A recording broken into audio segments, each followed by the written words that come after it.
आज के इस वीडियो में हम एक और बहुत ही पॉपुलर लार्ज कैप फंड की बात करने वाले हैं। इस साल की शुरुआत तक तो इस फंड के रिटर्न्स दोनों शॉर्ट टर्म और लॉन्ग टर्म में बहुत ही अच्छे थे, लेकिन जब से कोविड-19 के कारण मार्च 2020 में क्रैश आया है, इस फंड के रिटर्न्स थोड़े से फॉल्टर कर गए हैं। आप शायद समझ ही गए होंगे कि हम किस लार्ज कैप फंड की बात कर रहे हैं। We are discussing the Axis blue chip fund today. आज के इस वीडियो में हम बात करेंगे इस फंड की स्ट्रैटेजी, इस फंड के फीचर्स के बारे में, और साथ ही साथ ये भी देखेंगे कि किन सेक्टर्स ने इस फंड में अंडर परफॉर्म किया है, जिसके कारण इस फंड के रिटर्न्स अपने बेंचमार्क और पेयर्स से काफी लो रहे हैं। But before we go any further, do not forget to subscribe to our channel for many more such videos. मैं हूं गौरव सेठ और आप देख रहे हैं जेड फंड्स। इससे पहले कि हम एक्सिस म्यूचुअल फंड के एक्सिस ब्लू चिप फंड की बात करें, आइए एक बार फिर से समझते हैं कि एक लार्ज कैप फंड होता क्या है। Large cap funds equity funds की एक सब कैटेगरी है। इन फंड्स को अपने एसेट्स का एटलीस्ट 65% हिस्सा डोमेस्टिक इक्विटीज यानी इंडियन शेयर्स में लगाना होता है। In case of large cap funds, the major portion of the assets are invested in stocks of large cap companies. Large cap companies by definition वो companies हैं जो market capitalisation के हिसाब से टॉप 100 में आती हैं। The investment objective of the Axis blue chip fund is to create long term capital appreciation. जैसा कि लार्ज कैप का रिक्वायरमेंट है, Axis blue chip fund also does this primarily by investing in large cap company stocks. Fund manager इस fund में active calls लेते हैं to decide कि कौन से स्टॉक्स फंड में होने चाहिए और कौन से नहीं, और मैक्सिमम स्टॉक्स इस फंड में टॉप 100 कंपनी से ही होते हैं, जिसके कारण it is categorised as a large cap fund. इस फंड की अगर हम सेक्टोरल ब्रेकअप की बात करें तो वील नोटिस कि 34% के करीब फाइनेंशियल्स में इन्वेस्टेड है। उसके बाद कंज्यूमर गुड्स में 17% और आईटी में 16% इन्वेस्टेड है।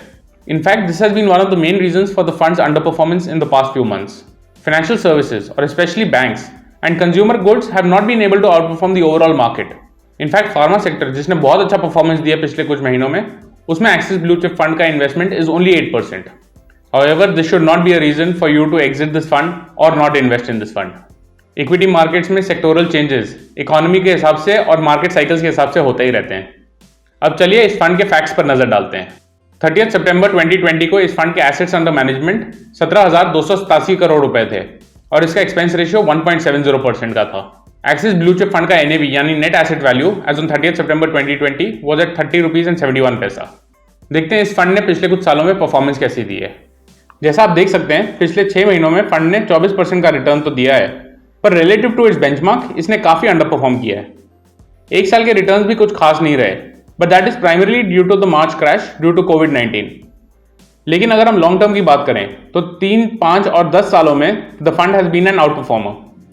इस फंड का इंसेप्शन जनवरी 2010 में हुआ था और तब से अब तक इस फंड ने एनुअल रिटर्न्स 11% से ज्यादा के दिए हैं। अगर आपने इस फंड में 5 साल पहले 1 लाख रुपए इन्वेस्ट किए होते तो आज उस 1 लाख रुपए की वैल्यू 1,65,000 रुपए होती, और अगर आप 10,000 रुपए का मंथली SIP करते पिछले 5 सालों के लिए तो जो आपकी टोटल इन्वेस्टमेंट है 6 लाख रुपए की, वो बढ़कर 7,74,000 रुपए हो गई होती आज। हाउएवर, डू रिमेंबर कि past returns do not guarantee the same future returns. इस फंड में मिनिमम लमसम इन्वेस्टमेंट जो है वो 5,000 रुपए का अलाउड है और कोई भी अपर लिमिट नहीं है। अगर आप इन्वेस्टमेंट के लिए SIP मेथड प्रेफर करते हैं तो the minimum required amount is 1,000 rupees monthly. Most equity funds की तरह इस फंड पर भी रिडेम्पशन पर कुछ एग्जिट लोड्स रखते हैं। अगर आप अपने यूनिट्स परचेज के 1 साल के अंदर अंदर बेचते हैं तो पहले 10% यूनिट्स पर कोई एग्जिट लोड नहीं है। उसके ऊपर जितने भी यूनिट्स बेचेंगे उस पर 1% का एग्जिट लोड लगेगा। इन case you hold your units for more than 1 year after the purchase, कोई भी एग्जिट लोड एप्लीकेबल नहीं है। लास्ट में बात करते हैं एक्सिस ब्लू चिप फंड पर होने वाले गेन्स पर जो टैक्स लगेगा उसकी। क्योंकि ये फंड प्रेडोमिनेंटली इक्विटीज में इन्वेस्ट करता है, तो जो इस पर टैक्स रेट लगेगा वो इक्विटीज के हिसाब से ही लगेगा। विच मीन्स अगर आप अपने यूनिट्स 1 साल के अंदर अंदर बेच देते हैं आफ्टर परचेज, तो जो भी गेन्स होंगे उन पर short term capital gains tax लगेगा, which is at the rate of 15%। In case you hold your units for more than 1 year after purchase, then the applicable tax rate is same as the long term capital gains tax, which is at 10%. But ध्यान रहे, ये 10% भी आपको तभी लगेगा अगर आपका total gains in any one financial year is more than 1 lakh rupees. क्योंकि ये फंड अपना पैसा इक्विटीज में लगाता है तो इसमें रिस्क फैक्टर तो है। हाउएवर, मिड कैप और स्मॉल कैप के मुकाबले इसमें वोलेटिलिटी और रिस्क फैक्टर कम है। ये फंड उन इन्वेस्टर्स के लिए सूटेबल है जो अपना पैसा बड़ी कंपनियों के शेयर्स में लगाना चाहते हैं। इसमें छोटी कंपनीज के मुकाबले वोलेटिलिटी कम है और लॉन्ग टर्म में अच्छे रिटर्न्स देने की क्षमता भी रखता है। हाउएवर, हम हमेशा ये रिकमेंड करते हैं कि इन्वेस्ट करने से पहले अपने फाइनेंशियल एडवाइजर या म्यूचुअल फंड डिस्ट्रीब्यूटर से इस प्रोडक्ट की सूटेबिलिटी अपने पोर्टफोलियो के लिए जरूर समझ लें। I hope you found this video informative. Please do subscribe to our channel for regular updates on many more such informative videos. In case of any questions or comments, please feel free to put them in the comment section below or on our website zfunds.in. Thank you for watching ZFunds.